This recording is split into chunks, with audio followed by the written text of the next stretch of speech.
had to open up a dictionary and look up the word celebrity, it may very well say Harlan Goldstein. Okay, it may be Harlan's own dictionary, but you can't blame the guy for trying. He's loud, he's fun, and he certainly says it like it is. But there is a side to Harlan that many don't get to see.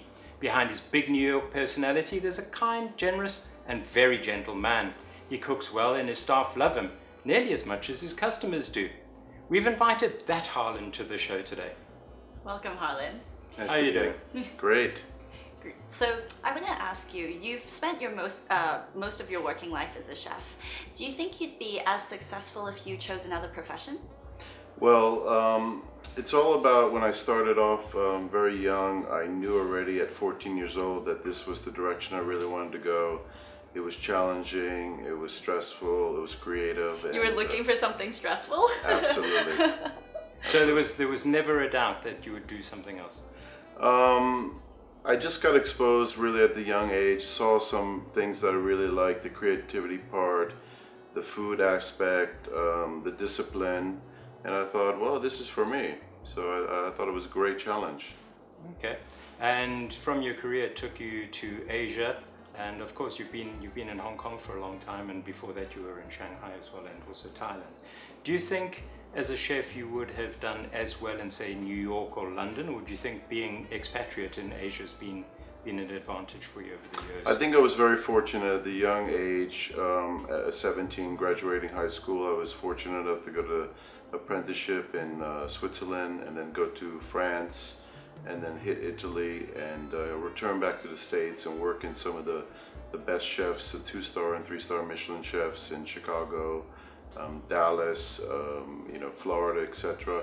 And then my dream was always to come to Asia, and then Singapore was on the map, because I felt, oh, that was a city to go to. And then the opportunity to come to Beijing, China came up, and I had that chance to go in 1991, and I took it up and went there, and it was the most challenging position I've ever done at the age of 28, to run the Shangri-La China World Hotel opening as executive chef with 21 restaurants. It was amazing. Sure.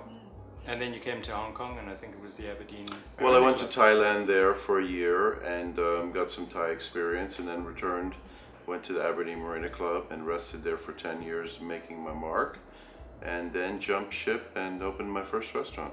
Yes. And so from there, you opened a restaurant with your own name, but unfortunately, of the many challenges you've had in your career, I'm sure this was one of the bigger ones, which was your name was taken by another group, and they had the rights to use it. How big of an impact has that had on your career now? In the beginning, I felt a little bit, 2004 I opened up Harlan's. It was the most successful restaurant in Hong Kong, even though everybody would told me that, IFC would be a white elephant, no one would come. The restaurant from day one was packed. Unfortunately, I built, my dream was to build one restaurant. It turned into 5 within 3.5 years. So they were calling me like the wild man of Hong Kong, and all of them were booming. You were calling you the wild man, or somebody else was calling you the wild man?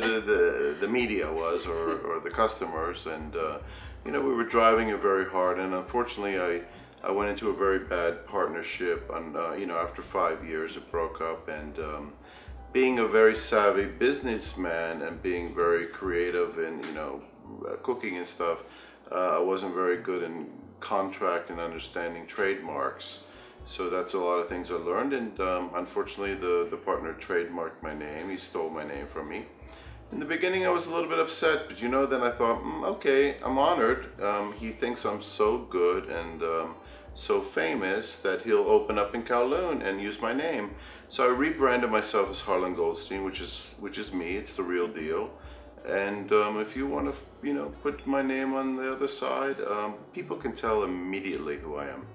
They walk in the restaurant, they can close their eyes with a blindfold and know that's not me. So it doesn't even matter anymore. And you don't feel the pressure of, you've opened up 4 outlets in the last year, branding everything with Harlan Goldstein. You don't think that there's a danger that you would dilute and the stresses would get too much? I do feel pressure, and I'm lucky that I'm very heavily supported by local power. I call it local power because my whole entire team is from Hong Kong. I've trained them since they're babies. They've worked with me. Some of them are 8 years, 10 years, 12 years. They've risen up to very high positions. And now, you know, I just canceled one of the projects due to the overexpansion that I did not want to just be a name on the door and not be able to deliver quality. So I'm in every restaurant every day, you know, most likely like Wai Fong in the morning, at Comfort, and also in Gold, which I have a very well experienced team that have worked with me for a long time, and then I'm spending more time at nighttime in Penthouse and Sushi To. But with you being such an integral part of these brands, without having, it's not Harlan Goldstein or sort of like Gordon Ramsay with Jason Atherton or Gordon Ramsay with Angela Harnett or anybody of the people that have come through. Do you think there's an expectation from your clients that when they come and they say go to Gold, they expect to see Harlan Goldstein there, and while you're there you obviously can't be at Sushi To or any of the other venues? Do you think that matters these days? It does to a certain extent. However, I have trained my team to really enhance the customer, to give them the love that I have taught them, and you know, really recognize that experience and sort of like become my second half somehow. Okay, sometimes the customer insists that they do want the love from the big man himself. However, the love from the big G's level. Yeah, and it makes it very, very difficult. Of course it does. Everybody wants that in the But we restaurant. strive for perfection, we strive for excellence, and we really feel great. You know, at the end of the day, it's about satisfaction of your customer satisfaction. Do they come back? Do they support you? I have almost 3,500 WhatsApp database that call me directly from for bookings right now. They don't call the booking line. Sure. So that's a great honor. It's a great feeling, and I feel really great about that. After 19 years in Hong Kong, that I've established such a great rapport. Believe it or not, a New York kid, Jewish from New York, Lower East Side, who speaks very good Cantonese, not as good as you, but So you can you? good. 96% of my customers are Chinese. Have you? Sorry. You know, speaking of which, you've managed to gain a huge local following without falling into the trap of soy sauce Western. How did you do that? How did you find out what locals like without compromising? When I first came here, I started cooking the style that I adapted. Every country that you go to, you have to know what the palate of what the customer wants to eat, okay? If you're in Singapore, they want things a little bit more spicy, but you do not want to bastardize your food and change everything. Yeah. So what I find is that when the European chefs come to Hong Kong, their food is very salty, over-reduced, very salty, does not match for the local palate. So what I always try to do is I try to give it that flavor, that special taste where you would have an explosion in your mouth that would be suitable, that would have that, because the local market's very sensitive for salt or strong flavor, where they feel salty, they like freshness, they like simplicity. So you've had 19 years to learn this, but at the beginning, what was the learning process like? Was it very challenging, or what?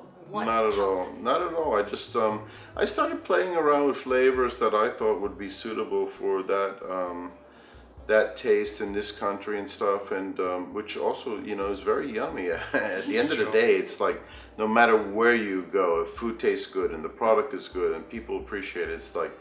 But I do find that when I do go to a restaurant and there are people that just come off and they've landed here and they're trying to express themselves, the food is over salty, it's the combinations are not right, and it's not suitable for this market at all. As you said, you've been here a long time, and I think the dining scene in Hong Kong has changed exponentially in the last 5 to 7 years. Of late, we've seen the influx of celebrity chefs, big brands. And yet, the people that live in Hong Kong and the chefs that have made this their home work in those venues every day. What do you think about chefs that come, they just put their name on the door, and then after 2 weeks they bugger off and we don't see them for another year. Do you think that does a disservice? I think, listen, I have a different view on that. I was offered to go to Singapore and Shanghai and put my name on the door, and I turned it down. Why? Because I can't manage it, okay? I just don't want to be a name on the door and never be there and go once every 2 months. But then you have a look at chefs like Richard and Bombana. I mean, these are world-class chefs as well, and they still run outstanding venues outside, as do Garnier and Robuchon and those sorts of guys. The only one I really think who has mastered this to a T is Robuchon, because he's built an incredible team underneath him for years. He can really execute like worldwide, global dining, and because he's built a fantastic team that he trusts, and he can do that. Now, I have not gotten to that stage where I can go overseas and do that expansion and feel very, very comfortable, so I won't do it now. Is it on the cards? At this moment, no, but Noble's done it as well. He's gone massively global, and he's built an incredible team, and I have a lot of respect for those guys. And I think they've done it very well. But there's a lot of people also with celebrity chefs that put their name on the door, and their quality is very bad. Sure. Okay, so do you want to bastardize yourself or prostitute yourself just to put your name on the door? And there's a way to do that. So I'm not into it. Okay, I'm not into it. And you're known for New York Italian bold flavors and things like that, and you've recently opened Sushi To, and that's it's very different from Harlan Goldstein as in gold or Harlan's before that. And again, same with comfort. You've moved from one genre to other genres. What inspired you, or what drove you? As the world changes, Jason, the world has changed for the dining scene. The world wants something different. They want things less formal, they want things more easy. People don't know, yes, my background is European cooking, however, they never knew that I had experience in India. I've worked in Singapore, in Stans. I've worked with a lot of different Asian nationalities in my brigades, so I've absorbed a lot of recipes. So when I opened up Comfort, I took out all my goodie bags from 20 years, pulled out the recipes, and started cooking exactly what I wanted, and then people were really surprised because I called it my home kitchen, and that was a great experience to do whatever I wanted, because they're used to like, okay, Italian influence, European, etc. And Japanese, I have a very strong background with Japanese product. I use it because I think it's great. However, I hired a really great Japanese chef to run the restaurant. I've given him a few tricks on slow cooking, different techniques, help him with the quality control of that. And I created some maki rolls, funky maki rolls, which are a Japanese version of American style, which the crowd is going wild about. And that's what my influence was. But he's the Japanese chef. He creates the recipes. He cooks there every night. And I put my name there just to let people know that it stands for quality, and let them know that this is a part of me, and that was the most important thing. And where to next? Where to next is stay level, stay maintaining a very high-end 4 top brands in Hong Kong, and that's my ambition for right now. And as we maintain altitude and keep everything steady, and then we'll figure out the next step. And the stresses, all good so far? You're running 4 restaurants in 4 very different locations, 2 of them in the same building. And another thing that's really got to stick it in a little bit is you've created these great brands, and then all of a sudden you have these celebrity chefs that are in. You've got Jamie in the one building and Gordon coming in the other building. It's got to be one of those things that say, oh, now what? It's amazing how everybody wants to follow me. I didn't expect that answer. Actually, I should have known that answer was coming. Do you think it happened that, say, Gordon and his people phoned and said, tell me what buildings? Harlan Goldstein. Absolutely. Harlan? No, I'm very pleased that, I'm very pleased that Gordon Ramsay's coming into Life from Hotel. However, don't expect him to be there, every day, because he won't. The guy's a busy man. I'm sure he'll come for the opening, for the photo shoot, and then disappear, and maybe come back 2 years later. So yeah, it's another name on the door, and I'm sure he's going to put a great chef there to run the restaurant. But is there the soul, is there the heart, is there the passion of the man himself in that restaurant? Well, you figure that out for yourself, big boy. Certainly there is with you. Harlan, always great to see you, and thanks very much for coming on the show. Thank you. Nice to have you here. That's the end of our segment, our Up Close and Personal with the celebrity chef of Hong Kong, Harlan Goldstein. Bye-bye for now.